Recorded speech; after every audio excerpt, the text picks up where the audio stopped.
Right, the XP source leak. Talk about a trip down memory lane.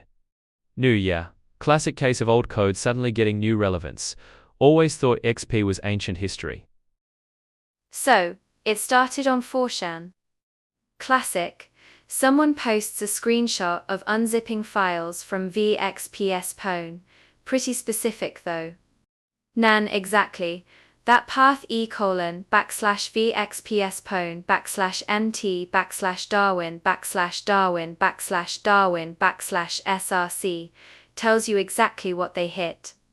Not just any random build but spone, shows some serious digging or maybe just good luck finding the right archive. New good luck or bad luck for Microsoft, depending on who you ask. But yeah, that level of detail immediately makes it sound plausible. Less like a wild rumor, more like someone actually found something. And the scope wasn't just XP. Look at this list. Xbox OS, NT 3.5, 4, 5, Win 2000. It's like a mini museum of Windows history. New 43 gigabytes. That's not just a leak, that's a digital archaeological dig site, and the MIS folder taking up 70% of it? What chaos is in there? Could be anything, old experiments, documentation, maybe even forgotten prototypes. It's fascinating but also terrifying. Imagine the amount of work represented in that 31 gigabyte blob. New, terrifying for Microsoft security maybe, but for us, it's a treasure trove. Though, let's be real, accessing it legally is another story entirely. Circulating among hackers for years. Sounds like a bit of a legend. Hard to imagine such a massive archive just floating around. Nan, well, maybe not one single torrent. More likely fragments, bits and pieces collected over time, pieced together. 2 months to verify everything sounds like a full-time job. No, true. It suggests a dedicated effort, not just a casual dump. Someone really wanted to put this together. Still doesn't explain the initial source though. Internal leak or just a massive collection of old backups? Probably the latter. Large internal leaks usually get cleaned up faster. This feels more like accumulated digital detritus, carefully curated by someone obsessed with the past. Okay, the Subase point is valid. XP is ancient. Why care? Because, as I said, it's the foundation. You can't understand the skyscraper without knowing the blueprint of the first brick. Windows 10 isn't built on thin air, it's built on decades of XP, NT, 2000. New right, the plumbing, the electrical wiring, the fundamental stuff often gets carried forward, even if the surface looks completely different. Nan, exactly. Understanding the old ways helps you understand why the new ways are the way they are. It's not just about the code itself, but the design philosophy embedded in it. And Axel Reitsjen's blog post basically confirmed this. He's a Microsoft guy, so his word carries weight. Windows 10 is fundamentally the same beast as NT, just grown and mutated over 20 years. New major rewrites every generation. That sounds like a recipe for bugs and compatibility headaches. How do they keep it stable? That's the magic. They add layers, patch things, introduce new features, but they have to maintain backward compatibility. It's like renovating a house while the residents are still living there. Constant balancing act. No, makes sense. So the XP leak isn't just about XP, it's a window into the entire Windows family tree. Fascinating. Okay, so the main value isn't just nostalgia, it's for vulnerability research. Makes sense. See how the heap was managed back then, for example.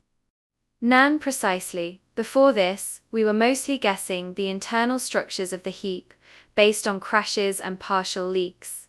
Now, you could see the actual implementation. New, which means potentially easier exploitation techniques, right? If you know the exact layout, it's simpler to find buffer overflows or other memory corruption issues. Nan, potentially.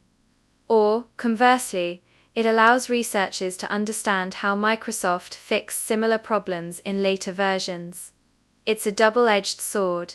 Knowledge is power, whether for good or ill. And thankfully, there's a less shady way to peek under the hood, the Windows Research Kernel, or WRK. New. Oh yeah, the WRK. I remember that. It's like the official, albeit slightly outdated, version of the kernel source. Nan, exactly. It's not the latest Win 10 code, but it covers the core NTOS functions, processors, memory, I/O, registry. The stuff that doesn't change much. You can build it, run it, poke around. New still, it's a bit dated, targeting Win Server 2003 and XP x64. Useful for understanding the fundamentals but not the cutting edge. But hey, it's legal. Speaking of the core, what's it written in? Mostly C. The NTOCML exe kernel, the file system drivers, the network stack. C is king down there. New C? Seriously? I thought C was everywhere now. Nan, it is, but for the absolute performance-critical, low-level stuff in the kernel, C is still preferred. It's leaner, faster, less overhead. C comes into play more in the newer parts, closer to user mode. New. So, the deep guts are C, and the more modern additions are C. Got it. And net stuff is totally separate. Nan, pretty much. The net base class library is C, but it's built on top of the native C kernel. Different teams, different timelines. Okay, why C specifically? Faster than Python, sure, but why not assembly? Isn't that the ultimate speed? Assembly is faster, but writing it is a nightmare. Debugging it is a nightmare. Maintaining it is a nightmare. C gives you a lot of the speed and control of assembly, but with a much higher level of abstraction. New, so it's the best of both worlds. Fast enough for the kernel, but manageable for humans? Exactly. And crucially, C can call assembly routines directly when needed. It's the foundation upon which many other languages are built, providing the necessary low-level hooks. It's the bedrock. And here's the kicker.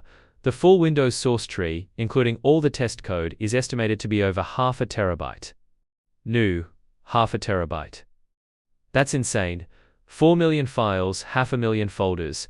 My brain hurts just thinking about it. Nan, right? Look at that traversation command, fs, taking over 50 seconds just to list the contents of one directory. It's a massive, sprawling project. New, it's like trying to map a small country. You can see the borders, but the internal roads and cities are endless. No wonder it takes so long to develop. So, the dream of becoming a Windows expert by studying the leak is crushed. It's like trying to drink from a fire hose. Nan, pretty much. Someone estimated it would take a lifetime just to understand the file names and what each part does. That's not hyperbole. New, and the git commit example, falling behind by 60, 0 commits in weeks. That's not just busy, that's frantic. Nan, it underscores the sheer scale of the ongoing effort. It's not a static project, it's constantly evolving. Trying to keep up with just one component is a monumental task. So yeah, the leak itself is a big deal, but maybe the bigger picture is the scale and complexity of Windows itself. New, definitely. It's a reminder of the incredible engineering involved, and maybe, just maybe, a nudge to appreciate the basics, like C, even if you're coding in Python all day. Nan, couldn't agree more. It's not just about the secrets but the sheer effort behind the curtain.